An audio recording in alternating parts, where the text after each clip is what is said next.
ఓ రోజు అంటున్నాడట, ఒరే వీడు ఇంత అభివృద్ధి పొందుతున్నాడు కదరా, వీడంటే పేరు పక్షాది కలిగి ఉన్నాడు కదరా, వీడు ఎప్పుడు చస్తాడురా, ఎప్పుడు చచ్చిపోతాడో, వీడి పేరు ఎప్పుడు భూమి మీద పోతుందో అని చెప్పించాడంట.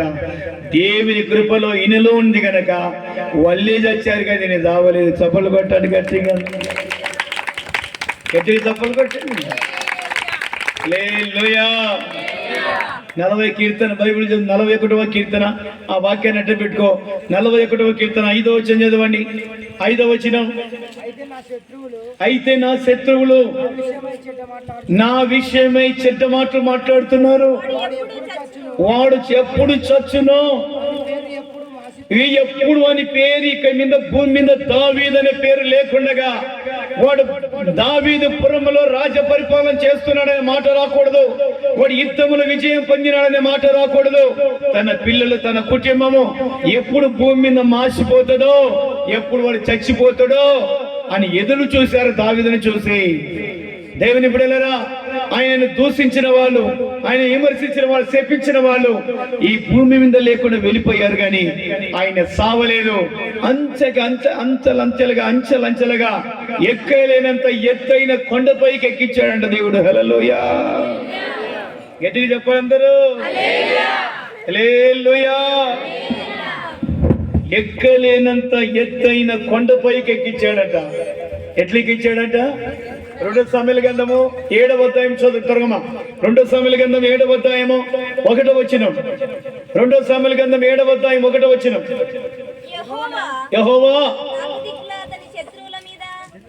యెహోవా నలుదిశల తన శత్రువుల మీద అతనికి విజయం ఇచ్చి అతనికి నెమ్మది కలుగ చేసిన. హల్లెలూయా.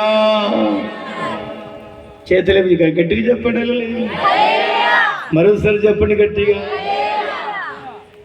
దావీదు చనిపోలేదు, కానీ ఆయన శపించిన వాళ్ళు చనిపోయినాడు. అందుకొరకే దావీదు ఏమని పాట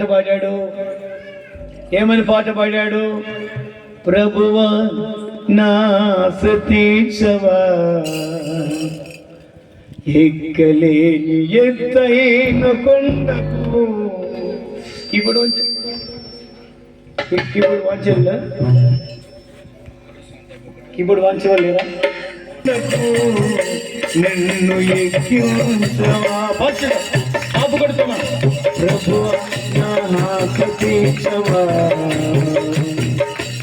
ఎక్కలేని ఎత్తైన కొండకు.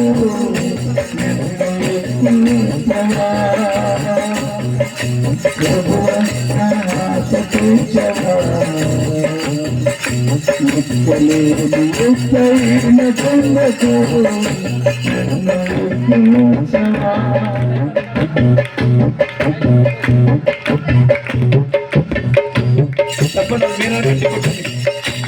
ఆత్మీయతలో అభివృద్ధిని పొంది నిలవాలని, ఆత్మీయతలో అభివృద్ధిని పొంది రూపాంతరకములకు నిలవాలని, అందరూ నాలో చూడాలని, కోరికనాలో తీరాలని, చూడాలని,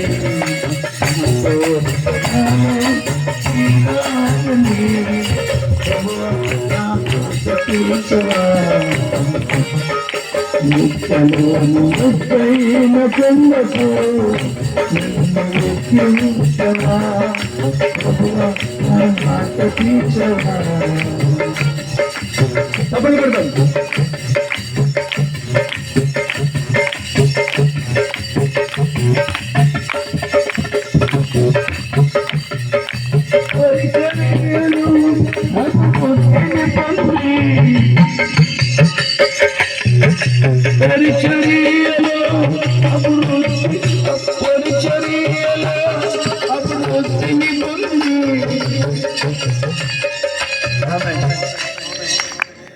గట్టిగలలో చెప్పండి. ఈ దావీదును శపించారు. ఎక్కలేనంత ఎత్తైన కొండపైకి దావీదుని తీసుకుపోయాడు.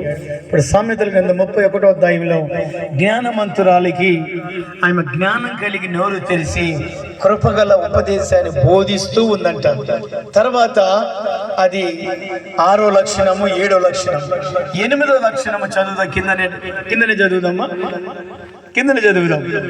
26వ వచనం చదవండి. 26వ వచనం, 31వ వచనం. ఆమె జ్ఞానము కలిగి నోరు తెరుచును, కృపగల ఉపదేశం ఆమె బోధించును, ఆమె ఇంటి వారి నడతలను బాగుగా కనిపెట్టెను. ఇప్పుడు ఈమెకున్న లక్షణం ఏంటంటే పిల్లలు పెద్దవాళ్ళైనప్పుడు యవన పిల్లలు తన కుమారులు, నా పిల్లలు ఎవరితో స్నేహంగా ఉన్నారు, నా పిల్లలు బయట ఎవరితో తిరుగుతున్నారు, పిల్లలు చదువుకుంటున్నారు లేదా, వాళ్ళ తలంపులు ఎలాగున్నాయి, ఎలాగా అని ఈ బిడ్డకున్న లక్షణం ఏదంటే తన పిల్లలు ఆడపిల్లల మీద, మగ పిల్లల మీద ఒక సిసి కెమెరా ఎలా కనిపెడుతుందో అలాగ తన పిల్లల కొరకు కనిపెట్టే లక్షణాలు ఈ తల్లికి ఉంది. హల్లెలూయా, గట్టిగా చెప్పండి హల్లెలూయా, హల్లెలూయా. ఇవన్నీ తర్వాత లాస్ట్ కి ఇంకొక లక్షణం ఉంది, ఆ చదవండమ్మా. అక్కడనే చదవమ్మ, కింద మళ్ళీ ఏం పని చేయకుండా అదేనా, కింద చదువు. ఆమె కుమారుడు లేచి ఆమె ధనురాలందరూ చాలా మంది కుమార్తెలు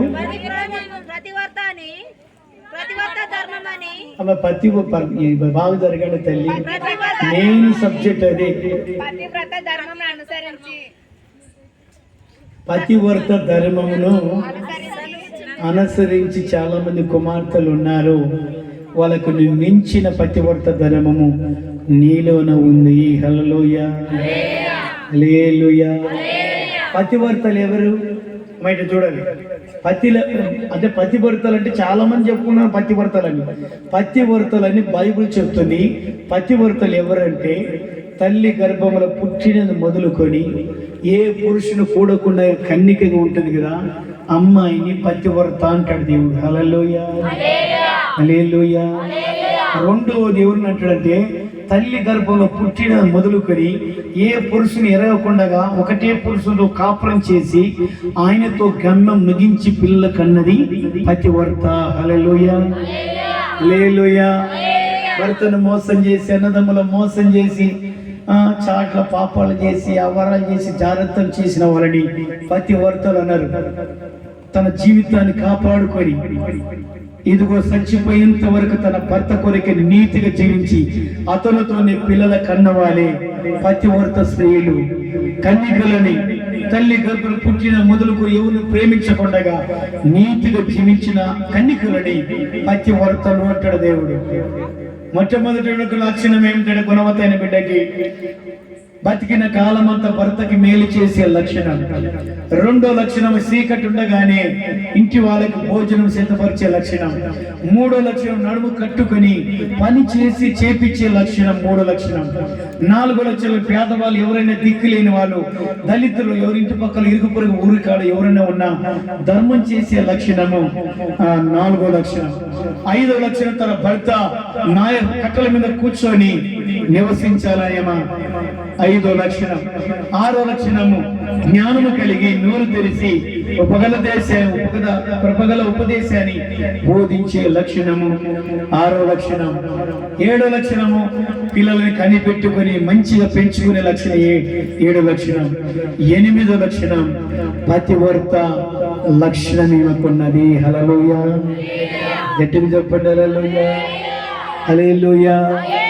అలాంటి వంటి బిడ్డ ఎవరికైనా కోడలుగా వచ్చినా, తల్లిగా ఉన్నా, మనమరాలుగా ఉన్నా, కూతురుగా ఉన్నా ఆ ఇంటికి విలువ. హల్లెలూయా, హల్లెలూయా.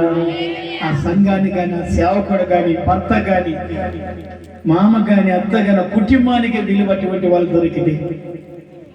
అటువంటి వాళ్ళు ఉండరని బైబిల్ చెప్తున్న స్త్రీలలో గుణవత్తైన బిడ్డలు ఉండరని, వీళ్ళకి పతివర్త లక్షణాలు ఉన్నవని, ఈ 8 లక్షణాలు కలిగిన వాళ్ళు భూమి మీద ఉన్నారని, వాళ్ళు మరుగై ఉన్నారని బైబిల్ చెప్తుంది. ఊరికి భర్తను మోసం చేసి అన్న ఎవరు, తల్లి ఎవరు, తండ్రి ఎవరు, అన్నదమ్ములు ఎవరు? ఆ మధ్యలో సొంతము చిన్న ఆయన వాళ్ళ చిన్న ఆయన కొడుకుతో అక్కడి సంబంధం ఒక ఆమె యమగనూరులో. రోజు వాడు వచ్చిపోతూ ఉంటే చాలా బంధువులు అనుకుని ఒకసారి 3 సార్లు 4 సార్లు చూశాడు. సరే బంధువులు కదంటే వాడు సపరేట్గా ఎందుకు వస్తాడు? బంధువు అంటే ఒకసారి 2 సార్లు చూస్తాడు. వాడు ఎవరు వస్తాడు? వచ్చిపోతుంటే వీడు చదువుకున్నవాడు, మంచి టాలెంట్ కలిగిన వాడు, ఎందుకు వస్తున్నాడు అని సీసీ కెమెరా తెలియకుండా, పైన సీసీ కెమెరా పెన్నులాగా సీసీ కెమెరా ఉంటుంది, తెలియకుండా సీక్రెట్ సీసీ కెమెరాలు కూడా ఉంటాయి.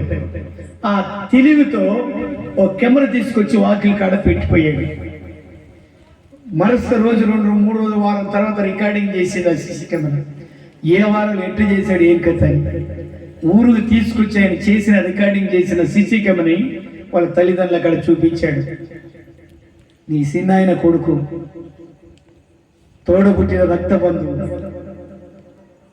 పెళ్లి చేసిన తర్వాత ఏం చేస్తుందని సీసీ కెమెరా పెట్టాడు. కానీ ఆమె చేసిన తప్పులంతా సీసీ కెమెరా రికార్డింగ్ చేసి తల దించుకొని తల్లిదండ్రులతో సిగ్గుతో చచ్చిపోయి విడాకుల పత్రిక ఇచ్చేసి డబ్బులని కట్టి పంపించారట. పశుపాయిగా, మూర్ఖంగా, మానవతను తప్పి మనిషిగా జీవించకుండా ఎబిచిదారికి జీవించే స్త్రీలు భూమి మీద చాలా మంది ఉన్నారు. గుణవంతైన బిడ్డ, పతివ్రత లక్షణాలు కలిగిన బిడ్డలు కూడా భూమి మీద మరుగై ఉన్నారు. హల్లెలూయా, హల్లెలూయా, హల్లెలూయా.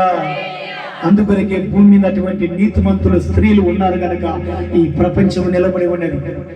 అన్న ఎవరో, తల్లి ఎవరో, తండ్రి ఎవరో, అన్నదమ్ములు ఎవరో, పొరుగు వాళ్ళు ఎవరో, మానవతను తప్పి మనిషిగా జీవించకుండా పసిపాయిగా జీవించి జీవితం ఎవరికి ఇవ్వాలి, ఎలాగ ఉండాలి అని జ్ఞానము లేకుండా మూర్ఖుల స్త్రీలు చాలా మంది ఉన్నారని బైబిల్ చెప్తుంది. అందుకొరకే దేవుని వాక్యం వింటున్న దేవుని బిడ్డ, లాస్ట్ కూటముల వాక్యం వింటున్న దేవుని బిడ్డ, దేవా నాకు ఇచ్చిన భర్త నేను కాపాడుకుంటాను, దేవో నాకు ఇచ్చావు, నేను నా భర్తతో నా జీవితం గమ్యం ముగిస్తే నన్ను పతివ్రతగా లక్షణం ఉంచుతావు నాయన. నేను నా భర్తను మోసం చేసి, నా తల్లిదండ్రులు మోసం చేసి, నన్ను శరీరాశులు, నేత్రాశులు, జీవటములో నాకు అందం ఉంది, ఐశ్వర్యం ఉంది, జ్ఞానం ఉన్నది ఎవరికి తెలియదని నేను జాగ్రత్త చేసి అభిచారం చేస్తే నేను పతివ్రతను కాదయ్యా, నేను పాపం చేసిన పాపాత్మాలని లేదంటే చారా స్త్రీని అయితేనయ్యా, అలాగే చెయ్యనయ్యా, నా మనసు కాచుకుంటున్నాయ్యా, నాకు ఆకలి ఉందని అన్నం పెట్టావయ్యా, అయ్యా దాహం ఉందని నిలిచావయ్యా, నాకు వయసు ఉందని భర్తనిచ్చావయ్యా, దీంట్లో నేను సంతృప్తి కలిగి ఉంటానయ్యా, ఈ సరిహద్దులో నియమించి ఉంటానయ్యా, ఆ కృప నాకు దయచేయమని నువ్వు అడిగితే ఈ రాత్రి దేవుడు నీకు ఇస్తాడు. చెప్పలు కడదా, గట్టిగా చెప్పలు కడదా. తెలుసో తెలకను, ఒకవేళ వయసు విలువ పడిపోయి, ఈ సౌందర్యంలో పడిపోయి, ఈ లోకాకర్షణలో పడిపోయి ఏదైనా తప్పిపోయితే ఈ రాత్రి దేవుడు చెబుతున్నాడు, పాపి నన్ను పశ్చాత్తాపడి ఒప్పుకో, ప్రభా గుణవత్తైన పెట్టడానికి లక్షణం, ఆ ఆత్మ, ఆ అభిషేకం, ఆ రక్తము నాలోకి రప్పించినైనా అని నువ్వు అడిగితే దేవుడు నేను స్థిరపరచడానికి రెడీగా ఉన్నాడు. హల్లెలూయా, గట్టిగా చెప్పండి, హల్లెలూయా. బతికితే సింహంలాగా బతికి కొన్ని రోజులు బతికి చచ్చిపోయి ఏదో రోజు చచ్చిపోవచ్చున్నాయి. పాపివే చచ్చిపోతే నువ్వు అగ్నిగుండానికి వెళ్తావు, నువ్వు వ్యభిచారమే చచ్చిపోతే నువ్వు అగ్నిగుండానికి వెళ్తావు. నువ్వుగా భర్తకి ఇష్టం లేని జీవితం, నీ తల్లిదండ్రులకి ఇష్టం లేని జీవితం, అన్నదమ్ములకి ఇష్టం లేని జీవితం. ఆ మధ్యలో 4 అన్నదమ్ములు